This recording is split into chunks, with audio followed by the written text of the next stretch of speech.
Ok.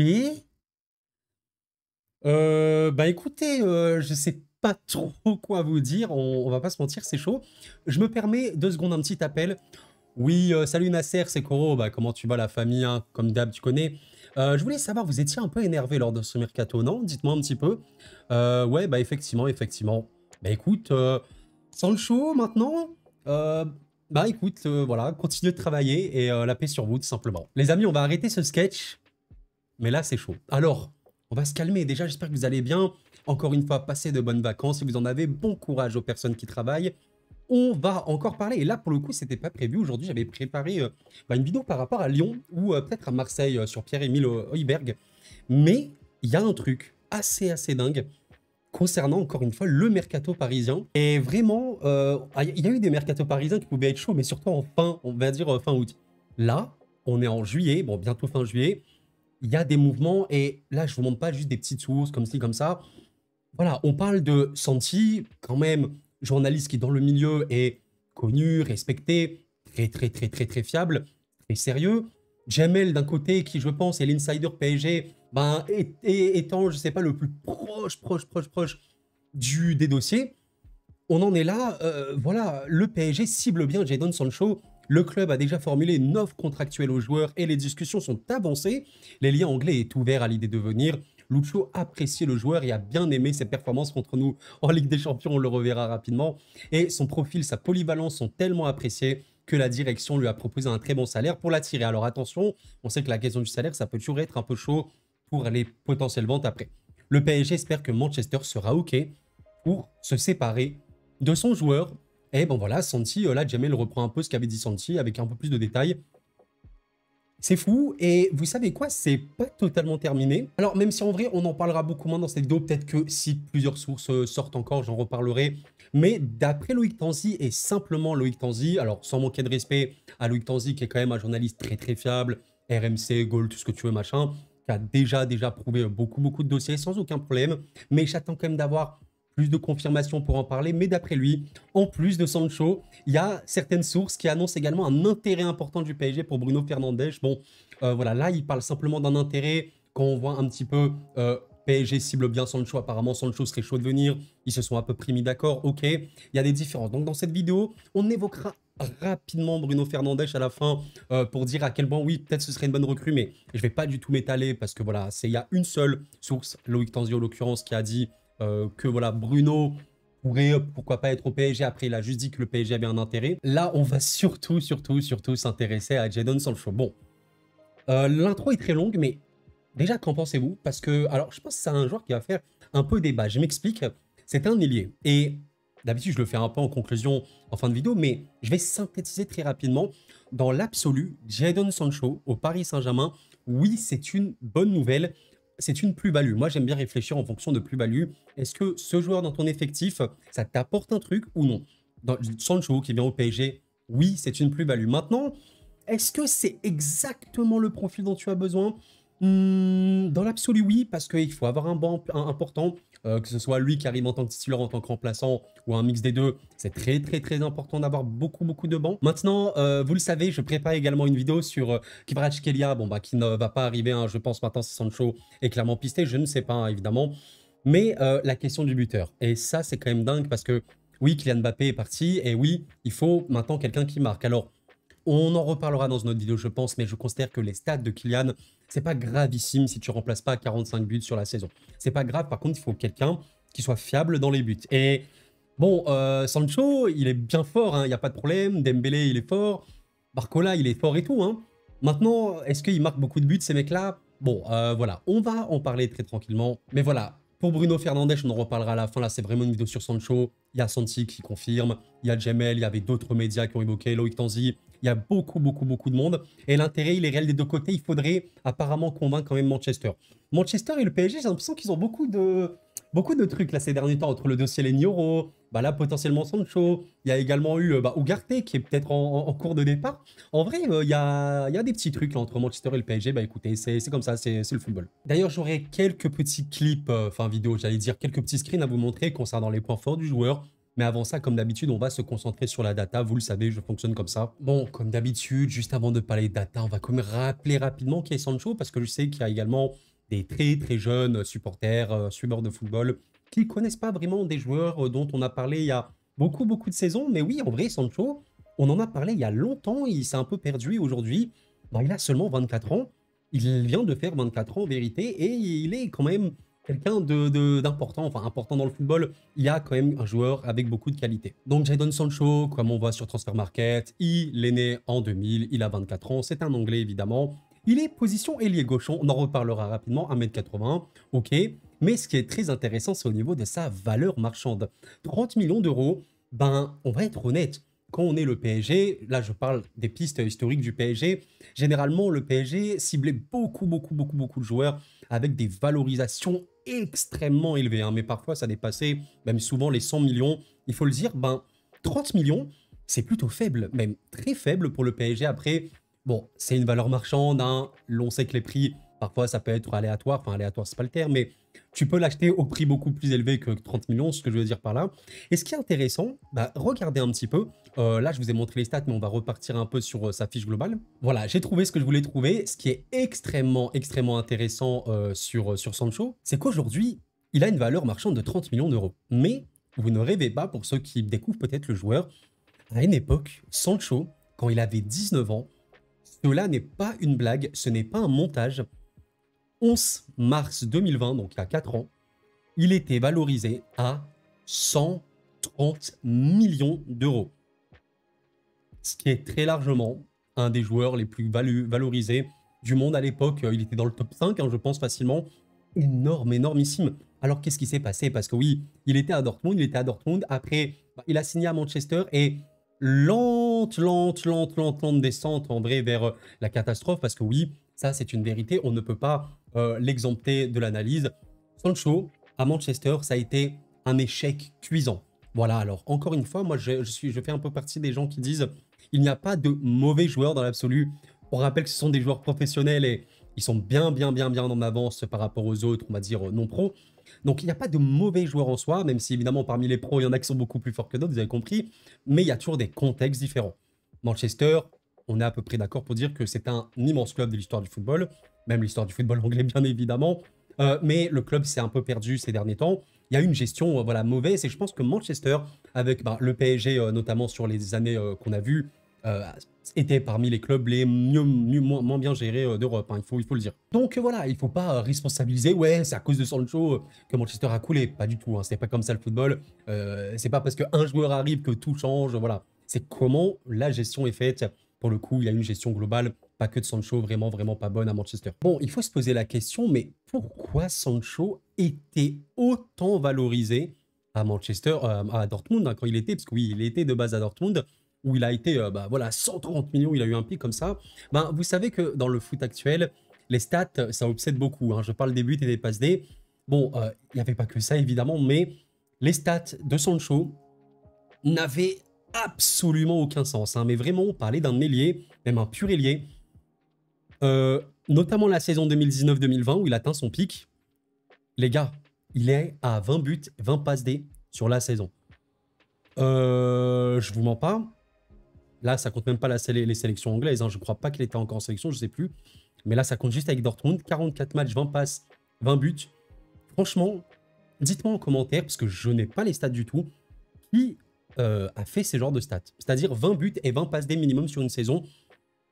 Là, comme ça, à part Messi, je ne sais pas. Premier degré, je ne sais pas. Ozil peut-être? Non. De Bruyne? Je sais pas. Non, vraiment, je ne sais pas du tout. Bref, c'est exceptionnellement choquant, hein, vraiment exceptionnellement choquant. Mais au-delà de ces stats, vous savez que si vous me suivez depuis quelques temps, je n'aime pas trop les stats juste de buts et de passes D. Bon, buts, on peut comprendre et tout, il faut analyser les buts, mais après les passes D, cette stat ne sert entre guillemets un peu à rien parce que ce qu'il faut voir, c'est les passes clés, à quel point tes passes peuvent apporter du danger et tout. Parce que voilà, la passe D, ça dépend de l'attaquant s'il va terminer ou pas son occasion. Donc c'est pas ce que j'aime le plus, on verra. En plus, pourquoi, oui, Sancho, il a été très valorisé, il a des qualités absolument exceptionnelles. Mais en tout cas, voilà, juste d'un point de vue but et passe D, quand il a signé à Manchester, bon ben, on est passé de 20-20, 16-20 à 5-3. C'est beaucoup plus faible. Après, voilà, On sait que la Bundesliga, c'est aussi un championnat qui est extrêmement offensif, ça défend moins serré, donc il y a plus de potentiel pour les équipes d'être fortes offensivement. Bon, en première ligue, ça a quand même été un peu la douche froide, je pense, pour les supporters de Manchester, parce qu'il a été plus ou moins important, mais voilà, pas assez de stats, pas assez de différence globale. Il n'était pas titulaire indiscutable, il faut aussi le dire. La saison 22-23, bon, bah, comme tu le vois, 26 matchs disputés, c'est pas tous les matchs de PL. Bon, quand tu as un titu, tu as un titu. Ça a été plus compliqué, voilà, 23-24. Il a re-été prêté à Dortmund à partir de janvier et ça a été quand même bien mieux. Alors, c'est plus le Sancho de l'époque, mais ça a été vraiment, vraiment bon. Et avant de voir définitivement la data, je précise un truc extrêmement important. Vous l'avez bien vu sur Transfermarkt et sur d'autres sites comme WhoScored. Il est considéré comme un ailier gauche. Maintenant, on peut le voir ici, position secondaire, ailier droit. Et en vérité, ben, à Dortmund, on l'a vu et même beaucoup revu dans cette position plutôt à droite. C'est plutôt un ailier droit à Dortmund. Et oui, c'est ça qui est quand même très très bien. Jadon Sancho est polyvalent. Un peu comme un Bradley Barcola au PSG. Barcola peut jouer à gauche, mais peut totalement jouer à droite. Il n'y a pas de problème. C'est-à-dire que Barcola peut très bien performer à gauche, comme il peut très bien performer à droite. Avec Sancho, tu as également ça. Et vraiment, on ne peut pas nier que c'est un point important et fort à prendre en compte. Parce que voilà, avoir des joueurs trop unidimensionnels, on avait évoqué Ugarte, des joueurs qui ne peuvent pas trop s'adapter à plusieurs fonctions et tout, ça peut être compliqué. En l'occurrence, oui, tu le mets à gauche ou à droite, il peut être performant. Et voilà, on l'a bien vu avec Dortmund. Je vous montre très simplement ce qu'on peut voir ici sur les postes joués. Bah, on voit que WhoScored considère qu'il a été titulaire cette fois dans le poste de milieu offensif droit. Bon, dans le style de Dortmund, on va considérer que c'est un ailier droit. Il a été remplaçant 6 fois parce que oui, il n'est pas venu totalement en tant que titulaire. Et voilà, WhoScored considère qu'il est attaquant droit, donc ailier droit 4 fois. Mais quand tu combines les deux, oui, il a été mis à droite beaucoup plus de fois qu'à gauche. Hein, parce que quand tu prends MOG et AG, bah, c'est 4 fois, contrairement à droite où il a été 11 fois. Donc oui, il peut jouer sur les deux côtés, c'est très bon. Alors on va pas s'étaler non plus pendant trop longtemps sur son profil, on va aller directement dans le vif du sujet. Comme d'hab, on utilisera Football Ref et j'utiliserai notamment ce graphique de DataFoot. Comme d'hab, allez le follow, très bon compte. Vous aimez la data, vous intéressez à la data, n'hésitez pas. Il n'y a pas mieux, je pense, comme compte sur Twitter avec Datascout, un autre de ses collègues. Bref. Donc Sancho, on va être clair, point fort du joueur, on va le voir directement au niveau de la possession, balle au pied. Le joueur est formidable. C'est un vrai joueur de ballon. C'est-à-dire que balle au pied, il peut faire des différences assez exceptionnelles. Comme vous pouvez le voir, oui, au niveau des dribbles, c'est assez dingue. Et c'est pour ça que Sancho est très connu. Dribble, percussion notamment, mais surtout, dribble où il est dans l'élite européenne. Maintenant, quand je dis dans l'élite, en tout cas en dribble tenté et réussi, le pourcentage est un peu plus faible, mais c'est quand même très élevé. Mais il est encore plus, j'allais dire en percussion, il est peut-être un peu moins qu'en dribble. Mais en fait, c'est l'inverse, j'ai confondu. Quand on voit les statistiques, balle au pied, la distance parcourue avec le ballon, la distance parcourue vers l'attaque, les possessions progressives, donc quand il a la balle au pied et qu'il monte sur le terrain, les chevauchés dans le dernier tiers du terrain, donc les 30 derniers mètres, très important, et dans la surface de réparation adverse, regardez un petit peu, c'est très vert, plus on est proche de 99, plus on est dans le top 1%, le gars est à 93 ici, 95, 92, 88, 90, il est absolument élite totale. Et oui, c'est un peu, ça ressemble à Dembélé ou à Barcola dans ce registre-là. Il n'a rien non plus révolutionné dans ce registre-là, mais vous savez, un ailier qui prend le ballon et bam, ça percute. En 1v1, j'ai plus la stat réelle, mais Sancho est un des meilleurs ailiers, européens des 5-6 dernières années sur ce registre-là. C'est-à-dire que le 1v1, le duel, il me semble qu'en Bundesliga, il avait un ratio d'un duel gagné sur 2 par le dribble. Ce qui est extrêmement élevé. Enfin, je veux dire, c'est hallucinant, quoi. Et regardez ce qu'avait posté DataFoot en juillet de l'été dernier. Hein. Pour le coup, je crois que c'était le 23 juillet 2024, donc ça date de l'année dernière, avant même qu'il rejoigne Dortmund, donc cette saison. Voilà ce qu'il disait. Donc Dortmund avec Sancho, c'était exceptionnel. 50 buts, 57 passes D. Donc voilà, on avait évoqué ça, c'était dingue. En 110 matchs, pour moi, c'était le jeune à aller chercher à tout prix. 366 dribbles réussis. C'est énormissime. Enfin, vraiment, je pense qu'il faut vraiment mesurer ça. Le mec aime dribbler. Et je pense qu'on l'a vu en tant que supporter parisien. Parce que oui, je pense qu'en tant que supporter, on se souvient bien de ce triste match. Ce triste Dortmund PSG où il y a un joueur qui a été élu homme du match. Et un tout petit peu fort au dribble. Franchement, j'ai rarement vu ça. Je pense que j'ai quasiment jamais vu ça. Ça m'avait rappelé un peu Neymar. Je crois au PSG, il avait quasiment battu un record. Regardez simplement les dribbles réussis sur ce match Dortmund-PSG en Ligue des Champions. On était en demi-finale de Ligue des Champions. Vous aviez Sancho qui avait réussi 13 dribbles. Je n'arrive même pas à réaliser ce que je suis en train de dire. C'est autant que tout le PSG réuni. C'est-à-dire Hakimi en a fait 1, Warren Zaïre-Emery 2, bon je ne vais pas tous les faire. Barcola et Dembélé des ailiers 2 et 3. Sancho, il en a fait 13 à lui tout seul. Il a aspiré le Paris Saint-Germain. De mémoire, c'était Mendes, je ne sais plus exactement, ou Ruiz, mais il avait complètement déchiré le côté droit.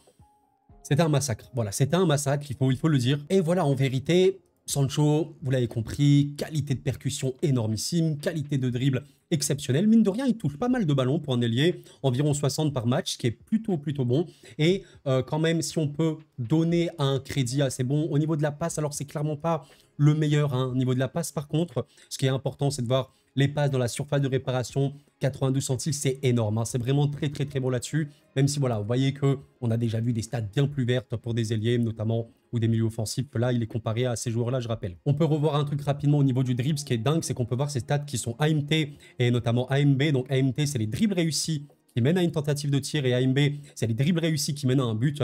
Il est très élevé parce que oui, ces dribbles, ça mène à beaucoup de dangers. Vous l'avez, je pense, totalement compris. Et voilà, DataFoot synthétise tout ça très bien dans son profil. Course progressive et passe offensive, il est dans l'élite absolue. Les passes, comme vous l'avez compris, c'est peut-être pas le meilleur, mais la contre-mission offensive directe, on l'a vu, elle est énorme. Les dribbles réussis, c'est énorme. Attaque de la surface, étant donné qu'il percute et qu'il rentre un peu dans son demi-espace, même il rentre vraiment axial par moment, c'est énorme. Et voilà, alors j'ai pas parlé, limiter les pertes, c'est vrai. Il n'a pas beaucoup de déchets, mine de rien, c'est vrai, parce que voilà, il est très habile, balle au pied. Maintenant, j'ai pas évoqué là les deux points à peu près faibles qu'il évoque, les buts hors penalty et l'activité défensive, mais oui, on va le voir très rapidement. Bon, déjà, défensivement parlant, il y a quelques aspects où il peut être à peu près bon. Maintenant, on va être honnête, Football Ref, c'est pas un bon site pour voir ça. Il faut le voir sur le terrain, utiliser d'autres ressources comme WeScout et tout. Mais Sancho, oui, il ne se dépense pas sur le terrain, j'allais dire. Il ne fait pas énormément de retours défensifs. L'activité défensive du joueur est limitée. Alors, c'est pas Kylian Mbappé, pour ceux qui ne connaissent pas, non. Kylian Mbappé ne fait quasiment rien comme retour défensif sur la saison complète. Sancho, il en fait quand même, mais on n'est clairement pas sur Barcola, par exemple, qui a une activité défensive énorme pour un ailier. Voilà, donc oui, c'est un point faible, on peut le noter. Contre le PSG, l'ailier qui se chargeait vraiment des retours, c'était notamment Karim Adeyemi, on s'en souvient, il avait fait un match défensivement parlant formidable. Il a fait quelques retours, Sancho, en tout cas des replis, sans avoir non plus une activité de fou. Et oui, bien sûr, un des points faibles réels de Sancho, c'est plus le Sancho de Dortmund de l'époque. Au niveau de la contribution au but et tout, ouais, c'est beaucoup plus compliqué. Expected goals, c'est 1. 1 centile, c'est littéralement, il fait partie des top 1% des pires joueurs comparés au milieu offensif et ailier sur ce registre-là. C'est très très compliqué. Sancho avec Dortmund en janvier, enfin depuis qu'il est revenu en janvier, c'est 2 buts. Et les 2 buts, ils n'ont pas de sens. Ils viennent vraiment entrée de surface, lucarne, enfin des buts pas du tout évidents à mettre. Donc ouais, c'est pas avec Sancho que tu vas régler ton problème de marquer des buts et tout ça, c'est clair. Après quand même, voilà, pour lui porter crédit, il le marque peu, il tire très peu, il cadre quand même, voilà, pas beaucoup parce qu'il tire pas beaucoup, mais son pourcentage de tir cadré, si on prend la proportion, elle est élevée. C'est son ratio de but par tir cadré, elle est très élevée. Donc voilà, en vrai, là, le problème de Sancho, c'est pas qu'il est mauvais en tir, c'est juste qu'il ne tente pas, il ne tire pas. C'est pas du tout comme Dembélé qui peut tirer genre 8 fois par match. Non, lui, il ne tire pas. Il ne tire pas. Il fait vraiment partie des joueurs offensifs tirant le moins. Donc, Jadon, tire s'il te plaît. Tente un peu plus, tire et regarde. Tu vois que ton ratio, il est exceptionnel. J'aimerais bien que tu donnes un peu ce ratio-là à Dembélé. Ce serait quand même cool pour le PSG. Voilà, juste pour vous montrer, par exemple, un de ses 2 buts cette saison en Bundesliga. C'était contre le Red Bull Leipzig, juste avant d'affronter le Paris Saint-Germain. Regardez, il frappe d'où? Il frappe voilà, à l'angle de la surface de réparation du gardien. Il tente une lucarne, qui passe, parce que la qualité du joueur, elle est folle. Donc, je peux peut-être vous montrer comme ça la chose. Voilà, il tire, il enroule et le ballon, il finit en lucarne. Bon, vous voyez que ça, c'est pas des occasions de but. Ce que je veux dire par là, c'est que quand tu tires entrée de surface ou même voilà, dans la surface, mais vraiment très loin du gardien comme ça, c'est le talent qui parle. Et d'ailleurs, l'autre but qu'il a mis contre le Werder Bremen, il me semble, c'était pas un but totalement comme ça, mais c'était dans un angle très fermé. Il a mis. Donc, Jadon, il faudrait que tu tires un peu plus. Ce serait quand même cool pour le PSG si jamais tu viens, évidemment. On va bientôt terminer cette vidéo. Rapidement, je vais quand même vous montrer quelques petites actions de Sancho contre le Paris Saint-Germain, notamment. Bon, voilà, en vrai, la qualité de dribble, percussion, tout simplement. Là, il récupère le ballon un peu dans la surface de réparation. Enfin, pas du tout au milieu de terrain. Il voit que Ruiz arrive. Qu'est-ce qui se passe? Il arrive à le prendre au contre-pied. Il me semble que c'est Ruiz. Et il accélère directement. Après, il me semble, un sort de cafouillage après coup franc. Je sais pas trop c'était quoi cette action. Ce qui est très intéressant avec Jadon Sancho, c'est que vous voyez, là, il a quand même beaucoup de possibilités. Il peut, il me semble, passer dans l'axe à peut-être Brandt. Non, je sais plus trop c'est qui, peut-être Füllkrug, là, qui demande au second. Il y a possibilité également de passer long de ligne pour également dribbler Mendes. Enfin, il a beaucoup de possibilités à ce moment-là, Sancho. Et qu'est-ce qu'il décide de faire, à votre avis? Eh ben, ce fou, il va décider de dribbler Mendes. Il va littéralement l'attaquer en 1v1. Il a vraiment une passion pour le 1v1, Jadon Sancho. C'est pour ça que je pense que c'est le genre de joueur qu'on peut énormément aimer parce que ça tente. Et il a un ratio de réussite, enfin un taux de réussite absolument démentiel. Donc, il aurait peut-être pu passer, hein. Je pense que c'était peut-être le meilleur choix, mais qu'est-ce qu'il tente? Il va percuter sur Nuno Mendes, et bam, la seconde d'après, il a complètement réussi à le dribbler, en plus, il me semble, en faisant un petit pont. Donc là, il se retrouve dans une position très dangereuse, parce que oui, quand même, Jadon Sancho, même s'il tire pas beaucoup non plus, il a beaucoup de ballons touchés dans la surface de réparation adverse, comme on l'a vu tout à l'heure. Et là, il se retrouve, je crois, devant Hakimi. Bon, j'arrive pas à savoir c'est qui exactement. Peut-être Lucas Hernandez, qui n'était pas encore sorti sur blessure à ce moment-là. Et bam, encore une fois, le dribble, cette fois intérieur. Il se retrouve dans une position extrêmement dangereuse. Alors, il est quand même droitier, donc il va pas, il va peut-être tirer à ce moment-là, mais voilà, il va pas marquer, il me semble. Ah oui, il ne va pas marquer du tout. Mais voilà, au final, il se retrouve là, à la fin de l'action. Je rappelle quand même qu'il était au milieu de terrain. Il a passé Ruiz, il a passé Nuno Mendes et il a passé peut-être Hernandez ou Hakimi là sur la dernière action. Ouais, c'est quand même vraiment assez dingue là ce qu'il nous a fait ce soir-là. Bon, je pourrais vous montrer plein d'autres actions, mais pour pas trop non plus traîner que la vidéo dure vraiment 40 minutes ou 1 heure, je vais terminer par un dernier point vraiment important de la palette technique de Jadon Sancho. C'est vraiment un joueur qui aime jouer intérieur avec potentiellement, bah, je sais pas, un piston, un latéral. On sait que il avait notamment joué avec Hakimi quand Hakimi et lui-même étaient à Dortmund dans les saisons 2019, 2020 et tout. Et vous voyez que là, par exemple, il a le ballon, il a réussi encore une fois à percuter, il va fixer le joueur encore une fois. Ici, j'arrive pas à savoir c'est qui, c'est un peu flou. Peut-être que c'est Hernandez. Il va réussir à le fixer le plus longtemps possible. Et là, vous voyez, dès qu'il peut, là, je crois que c'est bon, on va dire que c'est Hernandez, ok, même si je crois pas que c'est lui, il va sortir sur Sancho et il a l'intelligence de jeu de savoir que là, à ce moment-là, le joueur va sortir sur moi, donc je vais faire la passe intérieure qui est extrêmement bonne à ce moment-là. Et bam, ma passe intérieure, elle a complètement cassé la défense parisienne et Füllkrug peut avoir le ballon et potentiellement avoir une occasion de but très dangereuse à ce moment-là. Bon, vous l'avez compris, j'aurais pu continuer longtemps. Ouais, le joueur est vraiment une plus-value. Cette intelligence de jeu, cette capacité à être très percutant, à dribbler, c'est énorme. Maintenant, voilà, ce n'est pas du tout un buteur, on l'a bien compris, c'est plus le Sancho de 2019 et tout, qui mettait 20 buts, je sais pas, comme ça en Bundesliga. Ce serait bien, mais c'est pas qu'il ne tire mal, c'est juste qu'il tire pas. On l'a bien vu, il ne tire pas. Jadon tire un peu, tire, bon sang. Je suis sûr et certain que tu peux marquer beaucoup plus. Par contre, voilà, clairement, c'est une plus-value. C'est une plus-value pour le Paris Saint-Germain, sachant qu'il peut jouer à droite et à gauche. C'est bien d'avoir Barcola et Dembélé. Maintenant, si tu considères qu'un des deux, je sais pas, se blesse, est suspendu, n'est pas là ou quoi, ben, tu mets qui en remplaçant? Tu mets Asensio? Ouais, qui est plutôt un joueur axial, hein, je trouve, Asensio. Tu mets le King Kang-in Lee, le coréen. Ouais, je trouve qu'également, c'est plus un joueur axial. Il n'y a pas trop ce backup hein, pour Barcola et Dembélé. Sancho peut totalement être là. Et on sait que Luis Enrique, son mot d'ordre, c'est la rotation. Le mot titulaire ne veut un peu rien dire avec lui. Évidemment, il y a des joueurs qui sont plus ou moins titulaires. Mais il faut la rotation. Bien sûr que Sancho, tu peux le signer pour moi sans trop de problèmes. Et le pire, c'est que comme sa cote a beaucoup baissé, on parle même pas de prix exorbitant. On parle pas de Sancho à 100 millions, 110 millions. De ce que j'ai vu, on serait plutôt aux alentours de 50 millions. Ben, honnêtement, pour un tel ailier, un tel joueur, 50, même 60 millions, c'est pas aberrant. C'est pas du tout aberrant pour les, on va dire, les valeurs d'aujourd'hui. Franchement, ça me tente vraiment beaucoup. Alors du coup, vis-à-vis de Fernandes, pour terminer la vidéo, je vous l'avais promis, un petit mot rapidement sur lui. Alors, honnêtement, je ne sais pas si Manchester a la folie de vendre Bruno Fernandes parce que je sais que beaucoup, je vais pas dire n'aime pas le joueur, mais le trouve un peu surcoté. Bon, ce terme est un peu utilisé à tort et à travers parfois, mais dans le sens où en sélection, on va pas un grand Bruno. Alors je rappelle que la sélection et le club, c'est aussi différent. Et soyons bien clairs, hein, mesdames, messieurs, Bruno Fernandes en club, pas depuis une saison, pas depuis 2 saisons. Il est à un niveau absolument démentiel. Je pense que s'il y a bien un mec qui tient la baraque à Manchester à un point aussi bon et aussi élevé, aussi régulier depuis autant de saisons, c'est bien lui. J'ai énormément de mal à voir le PSG arriver à recruter un tel joueur. Parce que oui, le PSG cherche un milieu d'expérience de très très haut niveau, pouvant avoir beaucoup de polyvalence et de qualité.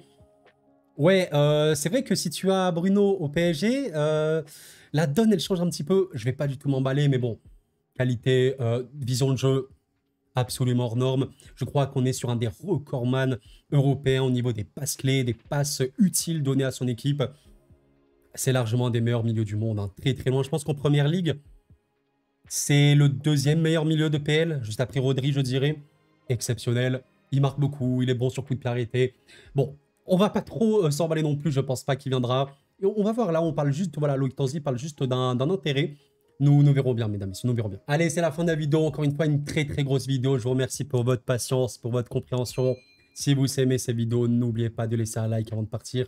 Ça aide énormément la chaîne. N'hésitez pas également à me donner votre avis, le référencement. Vous savez que ça passe aussi par les commentaires, donc ça aide encore plus la chaîne à grandir. Et moi, je prends toujours beaucoup de plaisir à discuter. Tant que c'est dans la bienveillance et la tranquillité, il n'y a aucun problème. On verra bien tout ce qui se passe, mais voilà, le PSG, j'ai l'impression, travaille bien sur ce mercato. Luis Enrique, Luis Campos forment une belle osmose. Il y a vraiment une bonne entente entre les deux. On verra bien, en tout cas. Il y a des dossiers plus ou moins avancés, il y a des dossiers en stand-by. On sait qu'avec les JO, la reprise de certains, ça peut prendre un peu de temps. On verra bien, en tout cas. Bon, si toutes les pistes évoquées se font, à une ou deux exceptions près, ouais, ça peut être un mercato extrêmement intéressant. Nous verrons bien la suite, les amis. N'oublions pas que c'est aussi ça, le jeu du mercato estival. Prenez soin de vous, sincèrement. C'était Koro. Et la paix sur vous.